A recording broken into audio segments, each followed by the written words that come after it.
Y bueno, estamos acá en el Living de la Mañana, como te lo anunciamos hace un ratito nada más. Estoy en presencia de Rosa Savena, le doy la bienvenida. Una mujer que da paz, permíteme que te lo diga, Rosa. Muchas gracias. Y además de dar paz, una mujer que inspira lucha. Te habrás cansado que te lo digan, me imagino.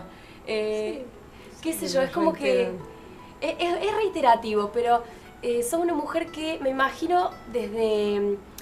Mirá la pregunta con la que quiero empezar, ¿no? ¿Cómo era tu vida o la vida de los Savena antes de septiembre del 2008?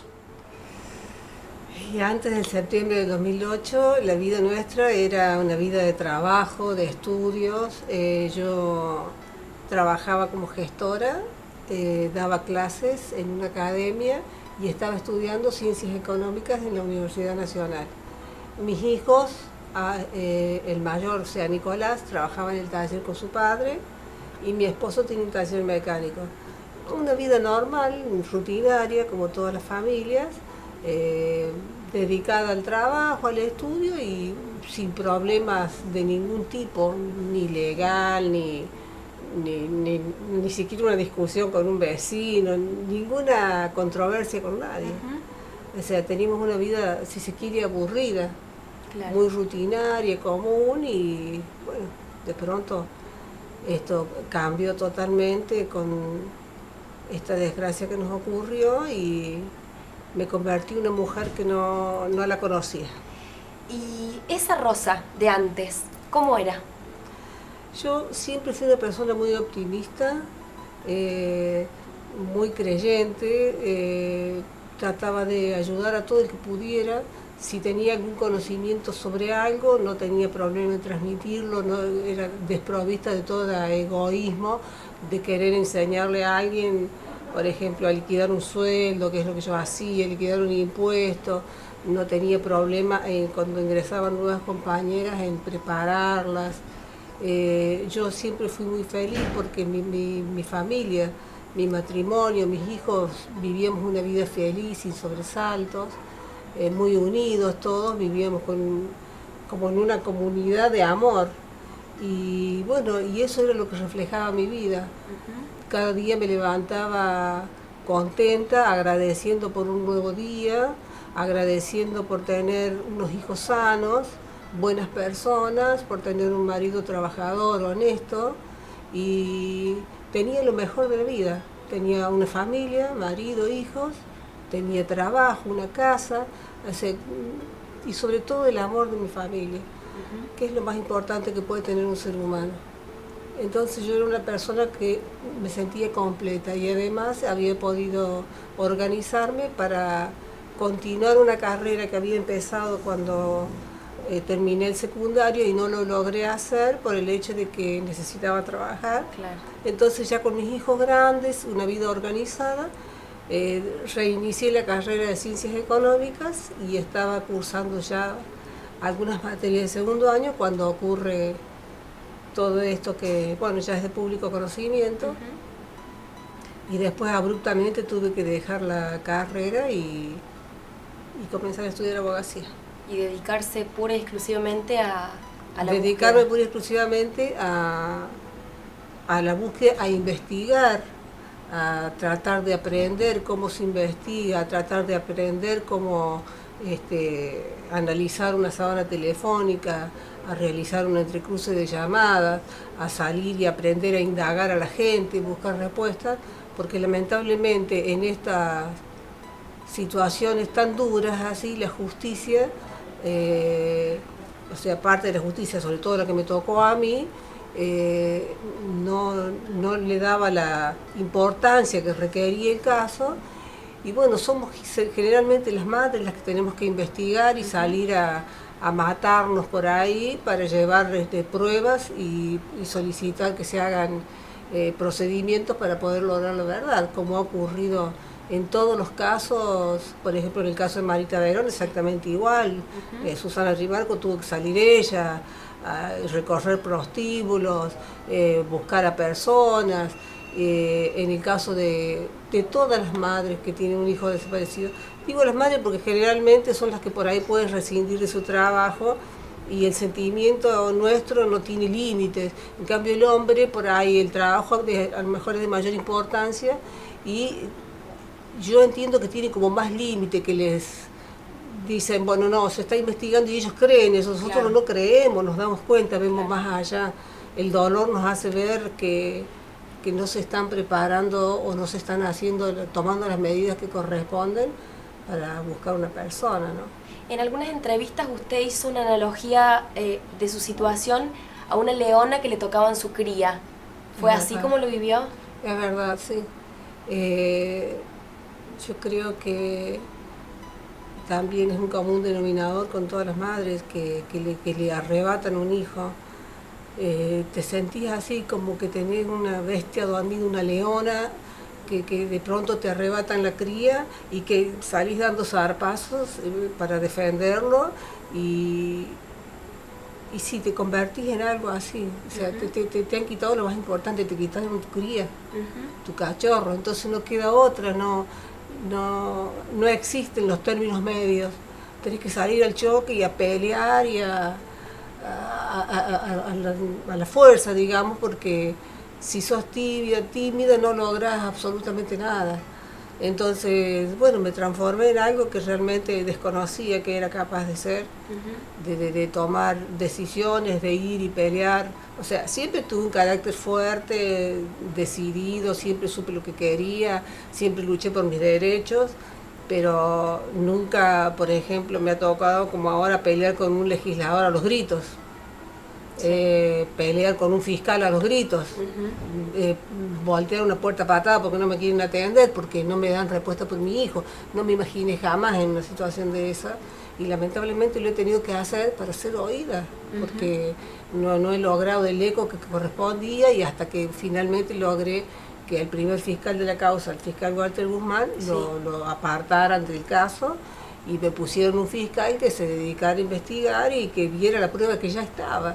Claro. Que ya se había recolectado, porque tuve que impulsar desde el primer momento yo la investigación, desde pedir una sala telefónica, desde pedir que viniera el equipo técnico de la unidad judicial, huellas y rastros, que pasaran el luminol, todo eso que lo debe hacer un fiscal.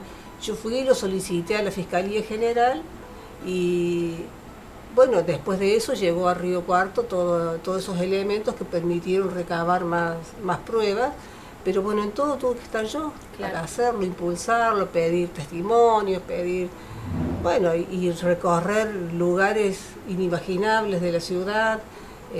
Recibir amenazas. Recibir amenazas, vivir con policía las 24 horas del día durante muchísimo tiempo. Perder la privacidad porque ya no es lo mismo, ya nada es lo mismo y bueno, no, además del dolor terrible que se siente día a día, esta vida ya no es lo mismo que era antes. Claro. No es lo mismo, ya no se puede ser feliz. Es decir, yo antes era plenamente feliz, ahora tengo pequeños momentos, o sea, lo más importante es nuestro hijo Federico, pero ya no se puede ser más feliz, tenés esa herida abierta que no cierra y que te está dando vuelta en la cabeza porque está desaparecido. Es esa palabra horrorosa, está desaparecido. No sabemos qué sucedió, si bien yo lo siento, no sabemos qué sucedió, no lo encontramos nunca y esa es una herida que sangra permanentemente. ¿En algún momento Rosa tuvo ganas de decir basta, me cansé? No. Algún día puedo haber estado demasiado agobiada por el dolor y no me he levantado ese día de la cama, pero después siento una fuerza sobrehumana que me levanta y siento como que es mi hijo que me impulsa a continuar y como si sintiera una voz interior que me dice te van a ganar, entonces ahí me vuelven a hacer toda esa energía, pero no soy fácil de venirme abajo en eso y sobre todo cuando estoy defendiendo un hijo. Vio mucha, sé que está de más esta pregunta, pero vio mucha connivencia, mucha irregularidad. Yo tenía una imagen de la justicia hasta que sucedió esto. Para mí era un lugar digno, donde me sentía protegida, donde sentía que vivía en una ciudad segura, porque la rutina que le llevábamos nosotros no era peligrosa, íbamos a estudiar, a trabajar, no conocíamos otra cosa. Cuando sucede esto y voy para que los órganos predispuestos por el Estado nos den una respuesta, ahí empiezo a observar de que realmente estamos totalmente desprotegidos, porque existen funcionarios corruptos, funcionarios judiciales y policiales, y está acreditado eso en el expediente a través de sábanas telefónicas, que están en connivencia con los delincuentes que venden droga. Y bueno, nosotros estamos a merced de todo ese tipo de gente que todavía están en la justicia. El fiscal Walter Guzmán, probablemente mañana se inicie el jury que yo impulsé, y los policías denunciados siguen en su cargo, siguen en la división de investigaciones, o sea que son los que teóricamente investigan los casos, las personas que avisaban por teléfono a los delincuentes. Me encontré con gente de lo peor y me encontré con gente excelente. Con funcionarios que realmente cumplen con su función correctamente, que se preocupan para lograr justicia, y con aquellos otros como Guzmán, como el fiscal Walter Guzmán y como el ahora fiscal Guillermo González, que lo trasladaron a Córdoba, en aquel momento era secretario fiscal.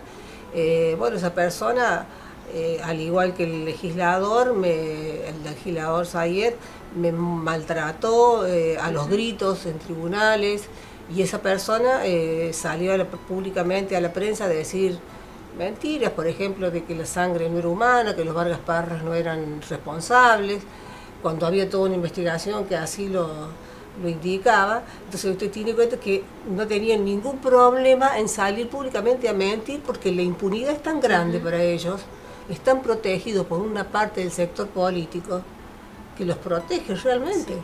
Entonces es difícil, estoy luchando contra molinos de viento yo, y sola, totalmente sola.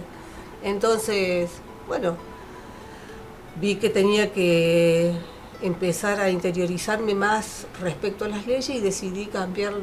Yo había iniciado ya en el año 2000 la abogacía y tuve que dejar por problemas que no podía continuar. Claro. Había hecho 1 o 2 materias y decidí retomar esa carrera para poder tener conocimiento y saber cómo actuar y luchar de igual a igual con las mismas armas.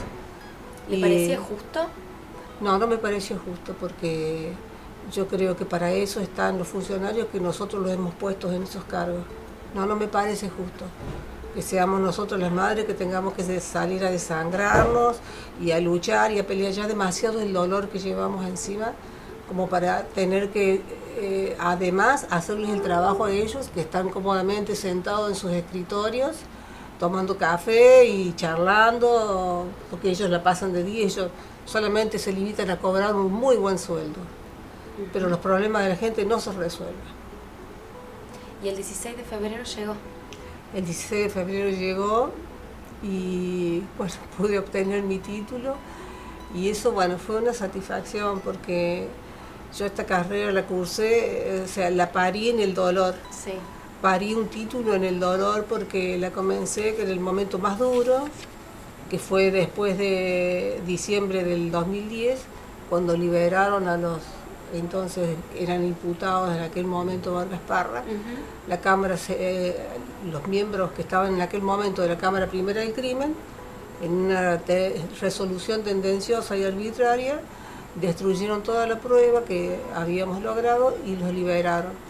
Entonces, cuando yo tomé conocimiento de toda esa gravedad de lo que había sucedido, bueno, me decidí que ahí tenía que estudiar abogacía. Entonces fue a principios del año 2011, y con toda esa carga y ese dolor y esa días sin dormir, muy feo, muy duro. Fue una carrera entre lágrimas y allanamientos y momentos difíciles. La mayoría de mis libros y mis apuntes están todos mojados y están borrosos porque vivía llorando.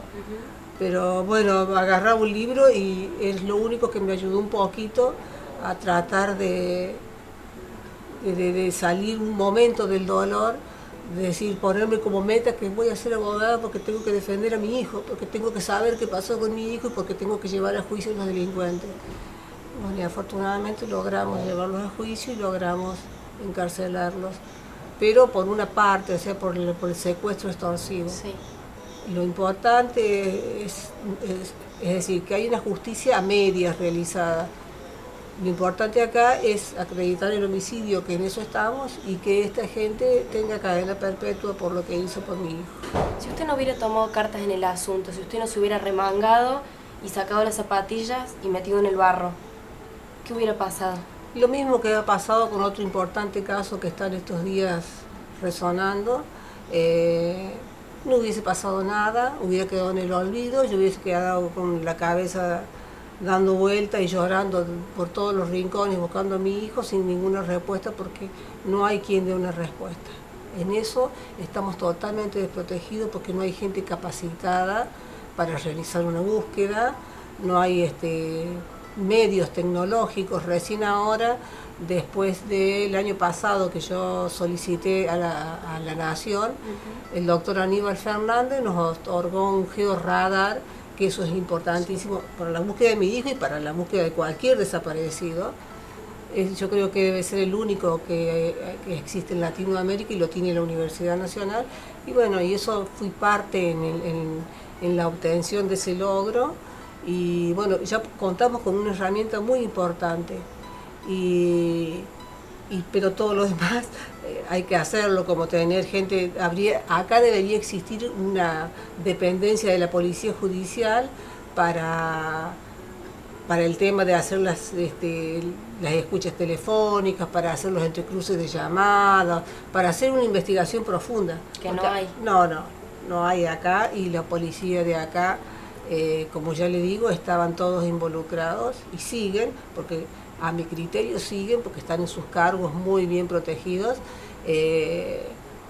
Son los que avisaban por teléfono antes de realizar un allanamiento, algo totalmente gravísimo, porque justamente es un procedimiento que se realiza de improviso para poder recabar las pruebas, justamente. Seguramente. Imagínese usted que si usted le avisa a una persona que le van a hacer un allanamiento, nunca va a dejar las pruebas que lo incriminen. Entonces, por eso nos costó tanto y tantos años de dolor, por eso nos ha costado tanto no poder recabar alguna prueba, porque estaban prevenidos antes de cada movimiento que yo iba a realizar, estaban totalmente prevenidos. Sumado a ello que tuve y tengo actualmente ilegalmente mi línea telefónica, todos mis teléfonos intervenidos, porque así trabaja a mi criterio la mafia de Guzmán, del fiscal Walter Guzmán. Tiene la costumbre de seguir con las líneas intervenidas sin orden de juez de control. Nosotros lo pudimos corroborar a esto porque el teléfono de mi esposo del taller comenzó a tener problemas y estuvimos haciendo un reclamo durante un año en Telecom, hasta que vinieron y nos dijeron que la línea estaba intervenida y que había algo que la frenaba. Entonces, bueno, yo tuve que realizar una demanda y ahí recién se desbloqueó la línea. Pero los pedidos para intervenir las líneas telefónicas son de 30 días. Claro. Si esto habían pasado 6 años y seguíamos con las líneas intervenidas. Y yo más de una vez levanto el tubo y me doy cuenta que se escucha cuando están grabando. Es decir, no tengo nada que ocultar, mi vida es un libro abierto, pero eso es totalmente ilegal. Y es peligrosísimo que vivamos en una sociedad donde tenemos ese tipo de funcionarios que no son funcionarios, a mi criterio son delincuentes. ¿Tuvo miedo, Rosa, alguna vez? No, miedo no, porque yo creo que ya tenemos destinado el día y la hora. Sí, un poco de cuidado, ¿no? Pero no van a lograr amedrentarme porque estoy peleando por algo más importante que mi propia vida. No estoy peleando por algo material o queriendo violentarle los derechos a nadie. Estoy peleando por lo más importante de mi vida, que es un hijo. Y eso me da mucho coraje, me da mucho valor. Además pienso que en cierta medida me siento protegida por el amor de mi hijo. Siento que mi hijo desde algún lado me protege, porque todos los días es una odisea para mí levantarme y qué es lo que me depara este nuevo día, porque de pronto me aparece porque tenemos un allanamiento y vivir situaciones muy duras, muy, muy duras. Yo hace casi 8 años ya que teóricamente, digamos, estoy con una pala al hombro cavando para buscar los restos de mi hijo, y esa no es una vida para un ser humano. Nosotros deberíamos tener justamente todas las personas que están en esos importantes cargos que se ocupen de esta situación y que nosotros podamos tratar de hacer un duelo, podamos tratar de vivir, de tener una mejor calidad de vida, pero lamentablemente carecemos de todo eso y cada vez peor. Ustedes lo verán a través de las noticias periodísticas, cuántos casos que han tenido gente presa sin pruebas, y así trabajan algunos fiscales de Río Cuarto. Hay gente que yo he estado en juicio que ha estado a punto de ir a cadena perpetua sin pruebas. Pero afortunadamente, como le dije, tenemos muy buenos funcionarios, por ejemplo la Cámara Segunda del Crimen, donde analiza los casos, y el doctor Andruet es una persona, y el doctor González Castellano son jueces probos, y bueno, cuando ven que no hay pruebas, desisten del caso y tienen que liberarlo, porque así es, cuando no hay pruebas no se puede acusar a una persona. Y bueno, pero para que usted vea la gravedad, hubo 2 casos paradigmáticos, que ocurrió en Banda Norte, con el asesinato de ese señor que era cuidador de una quinta. Tenían a un inocente, o sea, inocente del homicidio. Sí. No era la persona. Y después el tema de la familia, de la gente del barrio de Las Delicias. Sí. Yo lo lamento muchísimo por los familiares de la persona fallecida, porque es muy doloroso no tener justicia, pero las personas que habían detenido no tenían pruebas para tenerlos detenidos. Entonces, ese tipo de irregularidades, muchas causas las arma la policía. Entonces, en eso estamos, en esa situación nos encontramos nosotros, de inseguridad. Sumado a ellos, que por ahí cuando no les gusta la cara de algún joven lo detienen arbitrariamente.